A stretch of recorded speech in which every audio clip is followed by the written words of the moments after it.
Welcome back. Video ஆரம்பிக்கிறதுக்கு முன்னாடி எல்லாத்துக்கும் இனிய தமிழ் புத்தாண்டு நல்வாழ்த்துக்கள். Let's get in to the game plan for RCB versus LSG. Game plan போறதுக்கு முன்னாடி ஒரு விஷயத்தை பத்தி பேசிடலாம். Praful Hinge what a player. நேற்று டெபியூ பண்ணார் எஸ்ஆர்ஹெச்காக. அவரு போட்ட ஸ்பெல்லுனால அவருக்கு கிடைச்ச விஷயம் என்னன்னா 500K இன்ஸ்டாகிராம் ஃபாலோவர்ஸ். மேட்ச் ஆரம்பிக்கிறதுக்கு முன்னாடி ஜஸ்ட் 3K இருந்தாங்க. ஒரு ஓவர் நல்ல ஸ்பெல் போட்டனால ஹிஸ் லைஃப் ஹேஸ் சேஞ்சுன்னு தான் சொல்லணும். எல்லாரும் சொல்லுவாங்க ஓவர் நைட்ல ஃபேமஸ் ஆனீங்கன்னு. பட் அவர் என்ன சொல்லணும்னா ஒரு ஓவர் போட்டு ஃபேமஸ் ஆயிட்டுன்னு தான் சொல்லணும். சரி, okay, let's get in to the game plan for RCB versus LSG. First toss and pitch analysis. Toss சின்ன சுவாமில நடக்குது. சின்ன கிரவுண்ட். டாஸ் ஜெயிச்சாலும் தோத்தாலும் ஒன்றும் பிரச்சனை இல்லை. ஆனால் டாஸ் ஜெயிச்சா பவுலிங் தான் எடுப்பாங்க. அது திருப்பி திருப்பி பேசணும்னு இல்லை. பட் டாஸ் தோத்தாலும் பேட்டிங் ஃபர்ஸ்ட் பிடிக்கிற டீம் ஒரு 220 230 பிகாஸ் அதான் ஐடியலா இருக்கும். ஃபிளாட் விக்கெட், ஸ்பின்னர்ஸ் கேம்குள்ள வர முடியாது, ஃபாஸ்ட் பவுலர்ஸும் லீக் பண்ணுவாங்க ரன்னு. Your thoughts? மீடியம் பேசருக்கு மட்டும் தான் ஒர்க் அவுட் ஆகும். ஆனா ஐ திங்க் சோ நாளைக்கு சுயா சர்மா நல்லா போடுவான். நீ சுயா வந்து ரொம்ப ஒர்க் ஆகுதுன்னு சொல்ல முடியாது.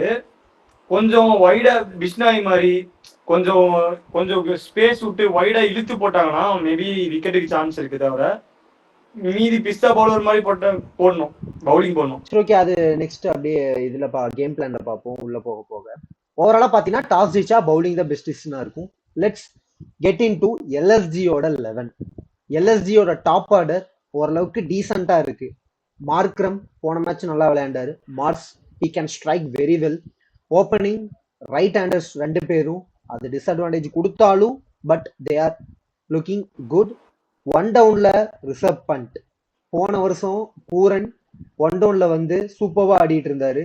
ரிஷப் பண்ட் 2 டவுன்ல வந்து 1 ரன் 2 ரன்ல அவுட் ஆயிட்டு போனாரு. கன்சிஸ்டன்டாவே இல்லை. ஒரே ஒரு மேட்ச் செஞ்சுரி அடிச்சாரு, அது லீகோட கடைசியில. அந்த மேட்ச் கூட ஜிதேஷ் சர்மா பெர்ஃபார்ம் பண்ணி ஆர்சிபி குவாலிஃபயர் 1 போறதுக்காக காரணமா இருந்தாரு. அந்த மேட்ச் பண்ட் அடிச்சிருந்தாலும் அந்த சீசன் 2 டவுன்ல வந்து ஒரே மேட்ச் தான் அடிச்சாரு.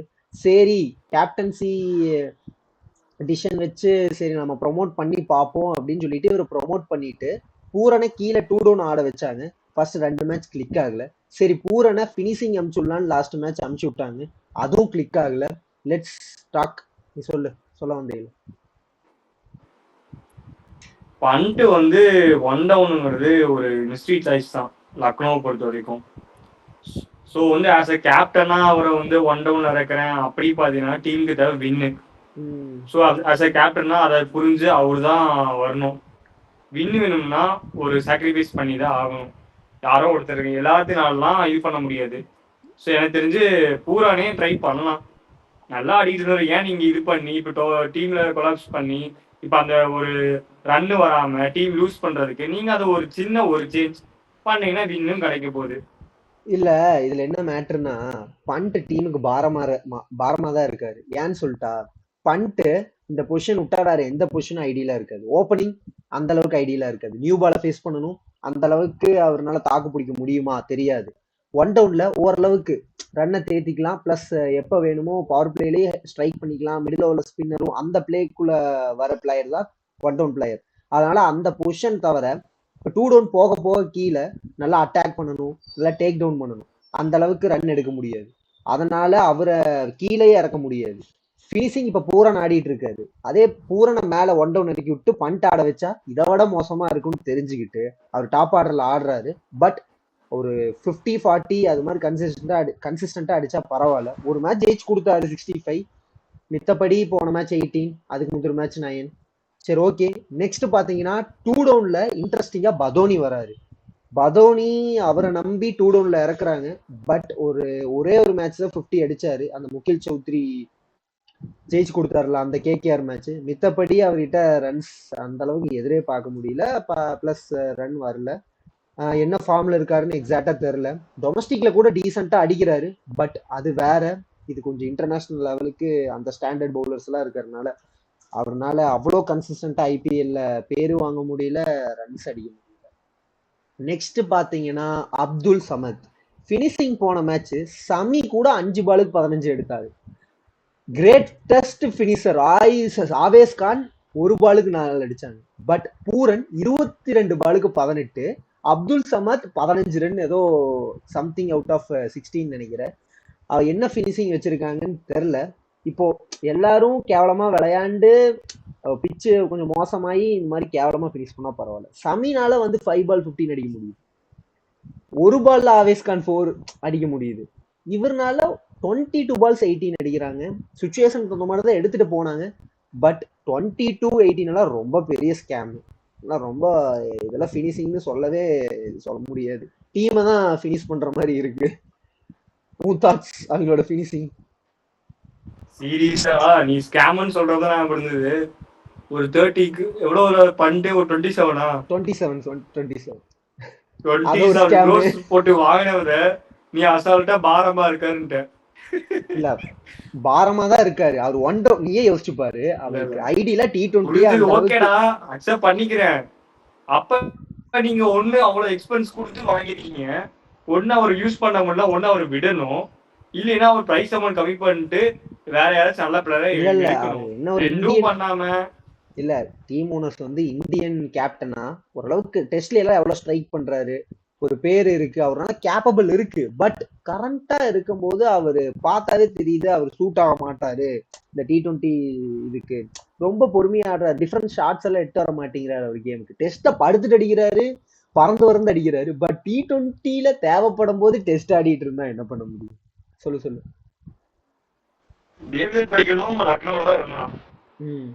மேபி இன்னொரு டைம் கூட சான்ஸ் கொடுத்துருக்கலாம். ஏன் விட்டாங்க? இவங்க ஒரு ஹை பர்ச்சேஸ்க்கு போய் ஒருத்தர் நம்பி போய் ஒருத்தர் நம்பி போய் சில இடங்கள்லாம் ஃபில் பண்ண முடியல இவங்களால. அப்புறம் என்னன்னா இன்னொரு ஸ்கேம் நான் சொன்னேன்ல, பினிஷிங் டீமுக்கே பினிஷ் பண்ற பூரன் 23 கோடி 2 பேர் சேர்ந்தே 50 கோடியே தின்னுட்டாங்க. பட் டீமுக்காக கொஞ்சம் பெர்ஃபார்ம் பண்ணா பெட்டரா இருக்கும். Maybe Chinnaswamy stadium flat track comeback கொடுக்கலாம். நெக்ஸ்ட் அவங்களோட பவுலிங் பாத்தீங்கன்னா ஸ்பின்னர்ல திக்வேஸ் ராத்தி என்னதான் அவருக்கு ஃபைன் போட்டாலும் அதெல்லாம் எனக்கு பிரச்சனை இல்லைன்னு சொல்லிட்டு போய் கிரவுண்ட்ல எழுதுன்னு எழுதிட்டே இருக்காரு. சைன் மேல சைன் போட்டுட்டே இருக்காரு. கன்சிஸ்டண்டா ஓரளவுக்கு டீசெண்டா போடுறாரு, குறை சொல்ற அளவுக்கு இல்ல. நெக்ஸ்ட் பாத்தீங்கன்னா பவுலிங் சமி இந்தியன் டீம்ல ஏன் எடுக்க மாட்டேங்கிறாங்கன்னு தெரியல. T20ல எடுக்காத கூட ஓகே, ODI டெஸ்ட்ல எடுக்க மாட்டேங்கிறாங்கன்னா என்ன பிரச்சனையே தெரியல. T20லயே சூப்பரா பவுலிங் போடுறாரு, ஹார்ட் லென்த் அடிக்கிறாரு, ஸ்லோயர் பாலும் எடுத்துட்டு வர்றாரு கேமுக்குள்ள. Yorker he can nail it. Next பாத்தீங்கன்னா மிடில் ஓவர்ஸ்ல ஒரு 140-145 போடுற பிரின்ஸ் யாதவ் வந்து ஹிட் த டெக் பவுலர். அவர் நிறைய இடையில போடுறாரு. He can do something special இந்த மேட்ச்னு நினைக்கிறேன். ஏன்னா ஹிட் த டெக் சின்னசுவாமி கொஞ்சம் ஸ்பேஸ் எக்ஸ்ட்ரா கிடைச்சிச்சுன்னா மேபி ஒரு சில விக்கெட் எடுக்கலாம், ரன்ஸ் லீக் ஆகலாம். But I bet Prince Yadav can do something out of it that match. மித்தபடி லிண்டே போன மேட்ச் ஆட வச்சாங்க. விக்கெட் ஸ்லோவா இருந்துச்சு லக்னோல, டே கேம், அதனால ஆட வச்சிருப்பாங்க. மேபி இந்த மேட்ச் வேற ஏதாச்சும் சேஞ்சஸ் உள்ள கொண்டு வரலாம். யுவர் தாட்ஸ் அவங்களோட பவுலிங்? எனக்கு அது பெருசா உடன்பாடு இல்லடா, நீயே பேசி லக்னோ. அப்புறம் ஒண்ணுன்னு ஆவேஸ் கான் பேட்டிங்ல பினிஷ் பண்ணிட்டு பவுலிங்ல டீமை தான் பினிஷ் பண்ணுவாரு. நிறைய ரன்ஸ் லீக் பண்றாரு. 2 overs 24 போன மேட்ச் விக்கெட் ஸ்லோவா இருந்துச்சு. அப்பவும்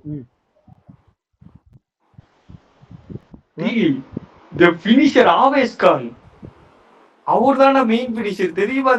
ஆமா, அது நான் ஸ்ட்ரைக்கர்ல தான் மேட்ச் பினிஷ் பண்ணுவாரு நிறைய மேட்ச். பவுலிங்ல அவங்க டீமை பினிஷ் பண்ணிடுவாரு மேக்ஸிமம். ஒரு 10-8 மேட்ச் பவுலிங்ல பினிஷ். இப்பதான் புரிஞ்சது ஏன் அவங்க வந்து பண்ட ஒன் டவுன் ஆட வைக்கிறாங்கன்னு. ஏன்னா பேட்டிங் டெப்த் இருக்கு. அது வரைக்கும் 7 டவுன்ல வராருன்னு ஆவேஸ் கான் தலை தோனி மாதிரி அப்படி வராரு அவரு. அதனால பண்ட் எல்லாம் மேல இறக்கி விட்டு ஸ்டேபிள் பண்றாங்க. சரி, ஓகே. நெக்ஸ்ட் ஆர்சிபி ஒரு வின்னோட வராங்க அகைன்ஸ்ட் குட் பவுலிங் அட்டாக்கோட. 240 குட் பவுலிங் அட்டாக். பட் அந்த அளவுக்கு சரியா போடல அந்த அன்னைக்கு. ஆனாலும் we have to give credit to RCB. கன்சிஸ்டண்டா 200+ போடுறாங்க. பேட்டிங் அந்த அளவுக்கு குறையே இல்லை. பில் சால்ட் அடிக்கலினா விராட் கோலி அடிக்கலினா பில் சால்ட் காம்பன்சேட் சூப்பரா பண்றாங்க. படிக்கல் பேட்டிங் ஆடவே இல்லை போன மேட்ச், அப்பவும் 240. அவரும் ஸ்ட்ரைக் பண்றாரு நல்லா. 2 டவுன்ல பட்டிதர் இந்த இடத்துலதான் பட்டிதர் சேசிங் எனக்கு தெரிஞ்சு அவர் ஆடுவாரா ப்ரூவ் பண்ணல ஒன்னும். He can capable of hitting spinners paces but second இன்னிங்ஸ்ல ப்ரூவ் ஐ திங்க் சொல்லு நல்லா பாத்துக்கோ, ரஜத் பட்டிதர் வந்து ஒரு நேம் வந்ததே லக்னோ கூட அடிக்கிறப்பதான் 100 அடிச்சான். ஃபர்ஸ்ட் இன்னிங்ஸ்ரா, நான் வந்து தப்பு சொல்லல. ஏய் இட் வாஸ் சேஸ்ரா. ஃபர்ஸ்ட் இன்னிங்ஸ்ரா, லக்னோட ஃபர்ஸ்ட் இன்னிங்ஸ். சரி ஓகே, இப்போ எனக்கு கன்ஃபார்ம் தெரியும். சரி ஓகே, அது பழசு. இப்ப பாத்தீங்கன்னா நல்லா சூப்பரா ஆடுறாரு, நான் ஒத்துக்கிறேன். ஒரு பண்ணணும்னா பண்ணுவாரு, அடிப்பான். பட் நான் நேர்ல பாக்கணும். ஐ மீன் பண்ணி இப்ப விராட் கோலி மாதிரி ப்ரூவ் பண்ணிருக்காரு. விராட் கோலி ஏன் கிங் ஆஃப் சேஸ்ன்னு சொல்றோம். he done many times, he proved himself. அதே மாதிரி ரஜத் பட்டிதாரும் ப்ரூவ் பண்ணா ஓகே, ப்ரூவ் பண்ணுவாரு, கேப்பபிள். ப்ரூவ் பண்ணறதுக்கு ஒரு சிச்சுவேஷன் கிடைக்கல, ப்ரூவ் பண்ணதான் ஓகே, we can talk. உன்னை ஓப்பனா சொல்லட்டுமா, when come to chase RCB easy to win, easy win, ஈஸியா வின் பண்ணிடுவாங்க. அப்படி எல்லாம் சொல்ல 3 overs 2 overs 3 ஓவர்ஸ்க்கு போய் வின் பண்ணிடுவாங்க. ஆனா நீ நாளைக்கு பாரு, எஸ்ஆர்எச் கூட ஃபர்ஸ்ட் சேஸ் போச்சா, எவ்வளவு சீசன் வின் பண்ணாங்க. அது மாதிரி நல்லா ஓகே. இந்த எல்லா மேட்ச் அப்படி சொல்ல முடியாது. ஓகே, ஆனா பேட்டிங் யூ நோ தட் இப்ப ஐபிஎல் இந்த சீசன்ல எல்லா டீமோட பவர்ஃபுல் பேட்டிங் வந்து ஆர்சிபி தான் இருக்கு. everyone has to show up. Jitesh Sharma show பாக்கலனாலும் they have the best batting lineup. Okay okay okay. இப்போ ஃபினிஷிங் வருவோம். ஃபினிஷிங்லி டிம் டேவிட் கன்சிஸ்டண்டா ஆடி கொடுத்துருக்காரு. சின்னசுவாமிலையும் போட்டு வெளுத்து கட்டுவாரு. ரொமாரியோ செப்பர்ட் ஃபர்ஸ்ட் பால்ல இருந்து அடிக்க முடியும். ஜிதேஷ் சர்மா ஒன்னும் வரல, பட் கன்ஃபார்ம் அவரோட கேமை நீ எதிர்பார்க்கலாம் கன்சிஸ்டண்டா உனி வர மேட்சஸ்ல. நெக்ஸ்ட் ஆர்சிபியோட பவுலிங், இந்த இடத்துலதான் அவங்க கொஞ்சம் அட்வான்டேஜ் கொடுக்குறாங்க. அவங்களோட spinners Krunal Pandya very intelligent. அவர் வந்து டைட்டா ஒரு ரெண்டுல சூப்பரா போட்டு கொடுக்குறாரு. கரெக்டா கால்ல எரிஞ்சு டாட் பால், தேவையானப்ப பவுன்சர் போட்டு டாட் பால் தூக்கி போட்டு யாருக்கு போடணுமோ தூக்கி போட்டு விக்கெட் எடுக்கிறாரு. வைடா போட்டு வைடி யார்கர் போட்டு ரன்ஸை லீக் பண்ணாம எப்படி சொல்றது, ரொம்ப ப்ரெஷர் கிரியேட் பண்றாரு பேட்ஸ்மேனுக்கு. அதனாலயே ரன்ஸ் வராம, ஏன்னா ஆர்சிபி நிறைய ரன் ஸ்கோர்ல போட்டுறாங்க 230 240. அப்போ குர்னால் பாண்டியா வந்து ஒரு 4 ஓவருக்கு 28 27 கொடுத்தா டீமுக்கு அடுத்த ஓவர் அடிக்க போய் விக்கெட்ஸ் நிறைய கொடுக்குறாங்க. we have to bowling attack மெயினா குர்னால் பாண்டியாக்கு கிரெடிட் கொடுத்தே ஆகும். அது கன்சிஸ்டன்ஸா சூப்பரா போட்டிருக்காரு இந்த சீசன். இதுக்கப்புறம் போட்டா இன்னும் கொஞ்சம் ஆர்சிபிக்கு அட்வான்டேஜா இருக்கும். Opening bowling good. Fifth bowler new addition Rasikh Dar, அவரு டீசெண்டா போன மேட்ச் போட்டாரு. கடைசியில லீக் பண்ணாலும் இன்ஜுரி ஆகி கொஞ்சம் அப்படி இப்படின்னு போனாலும் சூப்பரா பவர் பிளேலையும் போட்டாரு. 7th ஓவரோ 6th ஓவரோ வந்து சூப்பரா போட்டாரு. அந்த இடத்துல மும்பை இந்தியன்ஸ்க்கு மொமெண்டம் குறைஞ்சிச்சு. we have to give credit to the management to backing. இந்த மேட்ச் ஆடுவாரா தெரியாது, ஏன்னா போன மேட்ச் கூட ஸ்ட்ரெயின் காலை பிடிச்சிட்டு போனாரு. ஐ திங்க் இட்ஸ் மைனர் நினைக்கிறேன், வந்துருவாரு. நெக்ஸ்ட் சுயா சர்மா சூப்பரா போடுறாரு.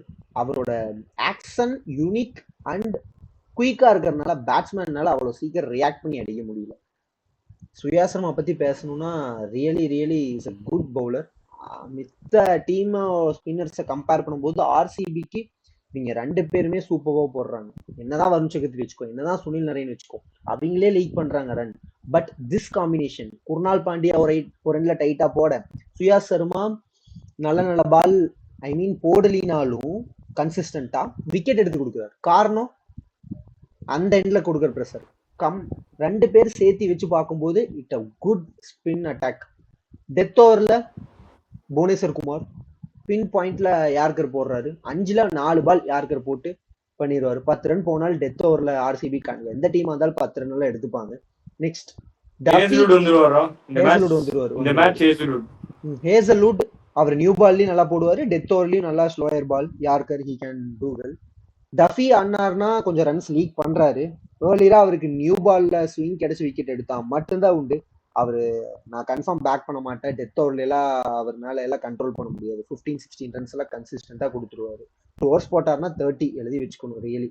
புவனேஷ் குமார்னா 20 அப்படின்னே இவர் 30. Bhuvneshwar Kumar super bowler. Next ஓவராலா பார்த்தோம்னா ஆர்சிபி ஹஸ் எட்ஜ். இந்த இடத்துல ஒரு கேம் பிளான் மாதிரி ஒரு இது பண்ணலாம். ரஜத் பட்டிதர் கன்சிஸ்டண்டா மேட்சை மாத்துறதே அவரு தான். நீ திருப்பி திருப்பி சொல்ற பெஸ்ட் பேட்டர் ரஜத் பட்டிதார் தான் வருவான், ரஜத் பட்டிதார் தான் வருவான். அதே மாதிரி அவரும் ஸ்ட்ரைக் பண்றாரு. நீ பேக் பண்ற குட். அதே மாதிரி அவரும் கரெக்டா கன்சிஸ்டண்டா அடிக்கிறாரு. எதனால அவர் ஸ்கோர் பண்றாருன்னு நான் சொல்றேன். எப்படின்னா ஸ்பின்ன மித்த பிளேயரை விட எப்படி டிஃப்ரெண்டா அடிக்கிறாருன்னா, அவர் எப்படின்னா நின்ன பொசிஷன்ல இருந்து ரீச் யூஸ் பண்ணி பிக் பண்றாரு. அவருக்கு தூக்கி போட்டாலும் ரீச் யூஸ் பண்ணி பிக் பண்ணி அடிச்சிடுறாரு. காலில் போட்டா லெக் சைட்ல பிக் பண்ணிடுறாரு. வைடா போட்டா ஸ்ட்ரெயிட். அவர் மேக்சிமம் ஸ்பின்னர்ஸை ஒரு ஓவருக்கு 2 6 அடிச்சிடுறாரு. அதுலயே 12. சிங்கிள் 2 போனாவே 15-16. இது மாதிரி 2 ஓவர் ஆச்சுன்னா 30-40 வந்துருது. இன்னொன்னு சொல்றேன், நான் பார்த்த வரைக்கும் இது நிறைய பேர் அக்செப்ட் பண்ணுவாங்களோ பண்ண மாட்டாங்கன்னு தெரியல. நான் பார்த்த வரைக்கும் நான் வந்து ரஜத் பட்டிதர் வந்து நியர்லி அவன் வந்து ஒரு ரீப்ளேஸ்மெண்ட் பிளேயரா வரப்ப இருந்து பார்த்துட்டு தான் இருக்கேன். அவன் அப்பா அவுட் ஆனது இப்ப வரைக்கும் அவனோட நான் பார்த்த வரைக்கும் சரி, இந்தியால பெஸ்ட் ஹிட்டிங் ஸ்பின்னர்னா நான் அவனை பாக்குறேன். நான் யாருக்கு நேம் கொடு, இந்த மாதிரி ஒவ்வொருத்தர் சொல்லலாம். ஆனா நான் பார்த்த வரைக்கும் இவன் ஸ்பின்னுக்கு இப்படி ஆடு இந்தியாவில இதனால வரைக்கும் இன்டர்நேஷனல் போய் கூட இப்படி ஸ்பின்னுக்கு ஆடினது நான் பார்க்கல. ஏன் அவன் இன்டர்நேஷனல் உள்ள கொண்டு போக மாட்டேங்கிறான்னு தெரியல. ஸ்பின்னுக்கு வெளுத்து வாங்குறான். ஸ்பின்னு மட்டும் அடிக்கிறான் தான் பேசி அடிக்கிறான். பட் ஸ்பின் வந்து ஒரு எக்ஸ்ட்ராடனரி. எல்லாருமே கொஞ்சம் பேக் பண்ணி ஸ்பின்னர் ஸ்ட்ரைக் ரொட்டேட் பண்ணாலுமே இஸ் ஹிட்டிங். நீ சொன்ன மாதிரி கண்டினியூஸா ஒரு ஓவர் 2 6 ஒரு 6 அடிக்கிற spinner. Is taking on spinner. நீ சொன்னது நல்ல பாயிண்ட். பேசற அடிக்கிறது எல்லாரும் பேட்ஸ்மேனும் அடிக்கிற மாதிரி அடிக்கிறான். ஆனா ஸ்பின் இந்த பேட்ஸ்மேன் எல்லாம் லென்த் பால சிங்கிள் தட்டு ஓடிடுறாங்க. பட் அவரு அந்த இடத்துல இருந்து பிக் பண்றாங்க. எக்ஸலண்ட். அவர் அவுட் எடுக்கணும்னா எனக்கு தெரிஞ்சு தூக்கி அவர் ஸ்டெப் அவுட் பண்ணி அடிக்க மாட்டாரு. நல்லா நோட் பண்ணியிருப்பேன். இறங்கி வந்து அடிக்க மாட்டாரு. பட் 6 கன்சிஸ்டன்டா அடிக்கிறார். அது காரணம் என்னன்னா நின்ன இடத்துல இருந்து பால் வேகமா வரும்போது அங்க இருந்து பிக் பண்றாரு. அதனால நான் இந்த பிளானை வந்து எக்ஸிக்யூட் ஆவீங்க. நிறைய பிளான் பண்ணுவாங்க, அனலிஸ்ட் வச்சிருக்காங்க, they will do. But N plan என்னவா இருக்கும்னா வைடா தூக்கி வெளியில போட்டு கொஞ்சம் ட்ரிஃப்ட் டர்ன் கிடைக்கிற மாதிரி போட்டா மேபி அடிக்க போகும்போது டாப் எச் ஆகி பாயிண்ட்லயோ இல்ல கவர் ஃபீல்டரோ பிடிப்பாங்கன்னு நினைக்கிறேன். அது பண்ணுவாங்களா தெரியாது. ராத்தி இருக்காரு Digvesh, he can do well. கரெக்டா லெக் ஸ்பின் போட முடியும். அது outside the off stump கரெக்டா வைக்க முடியும். ரஜத் பட்டிதார ட்ரபிள் மேபி பண்ணலாம். கன்சிஸ்டன்டா அடிச்சுட்டு வராரு. ட்ரபிள் பண்ணலாம்னா ராத்தினால முடியும். சரி, ஓகே, வி கெட் இன்டு சொல்லு. நான் இப்ப சொல்றேன், ஞாபகம் வச்சுக்கோ. He will be the one of the greatest batsman in future. Against spinner அல்ல, international he will be shine. Sure and sure. And his captaincy level is very very high. அது பத்தி நம்ம பேசுவோம். இதை விட நல்ல கேப்டன்ஸ் எல்லாம் இருக்காங்க. அது இன்னொரு நாள் செக்மெண்டா போட்டு பேசுவோம். Next the final prediction. யாரு நல்ல பேட்ஸ்மேனா வருவா? ஐ பேக் மிச்சல் மார்ஸ். ஓப்பனிங்ல ஸ்ட்ரைக் பண்றாரு. வான்கடி விக்கெட் நல்லா குத்தி பவுன்ஸ் ஆகி வரும். ஆஸ்திரேலியன் பிளேயர் விட்டு கட்டு புல்லுன்னு வெளுத்து கட்ட போறாருன்னு நான் நினைக்கிறேன். நீ யார சொல்ற? மறுபடி பேக் பண்றியா? ரஜத் பட்டிதாரா இல்ல நியூவா யாராச்சும்? Rajat Patidar and team David. ஒன்னு சொல்றா. நான் ஒண்ணுதான் சொல்றேன். ரஜத் பட்டிதார். சரி, ஓகே. பட் டீம் டேவிட் அடிப்பான். டீம் டேவிட் அடிப்பா, ரஜத் பட்டிதார் அடிப்பான். சரி, ஓகே. பெஸ்ட் பவுலர் யாரா இருப்பா? I am going with Digvesh Rathi. Krunal Pandya. Good call தான். Next the final prediction. யார் ஜெயிப்பா? I am backing up LSG. இல்ல ஆர்சிபியை ஹேட் பண்றேன் அது மாதிரி இல்ல. But LSG can turn around. Pooran சொல்லவே இல்லையடா, விட்றா. இல்ல நான் சொல்லிருக்கேன். நான் ஏன்னு சொல்றேன். எல்எஸ்ஜி பூரன் எல்லாம் ஆடின விக்கெட் ஸ்லோ விக்கெட்ல, இந்த ஆர்சிபி விக்கெட் பிளாட் சின்ன கிரவுண்ட், எல்லாரும் அடிப்பாங்கன்னு நினைக்கிறேன் எல்எஸ்ஜில. எனக்கு தெரிஞ்சு ஸ்டார்டிங்ல இருந்து ஒரு கிட், ஆனா க்ளோஸ் கேமா இருந்தா ஜெயிப்பாங்க எல்எஸ்ஜி. நீ சொல்லு. பூரன் அடிப்பான், எல்எஸ்ஜில பூரன் அடிப்பான். அவனுக்கு பெங்களூர் கிரவுண்ட் வந்து ஒரு ஈஸியான கிரவுண்ட் தான், பூரன் அடிப்பான் கன்ஃபார்மா. வந்து ஒரு அவன் ஒரு 3-6. எனக்கு வந்து கீ பேட்டில் இருக்க யார் ஃபீல் பண்றேன்னா Krunal Pandya versus Pant, Krunal Pandya versus Pooran. சரி ஓகே, யார் ஜெயிப்பா? ஆர்சிபி தானே உனக்கு? Confirm RCB, no doubt. சரி okay, let's end this video. ரிவ்யூக்காக வெயிட் பண்ணுங்க. And subscribe is more important. Thank you. Please subscribe. சொல்லு. இனிய தமிழ் புத்தாண்டு நல்வாழ்த்துக்கள். முடியும் போது ஆரம்பிக்கிறது நானு, முடியும் போது நீ. குட். தேங்க்யூ. சப்ஸ்கிரைப் பண்ணிருங்கப்பா.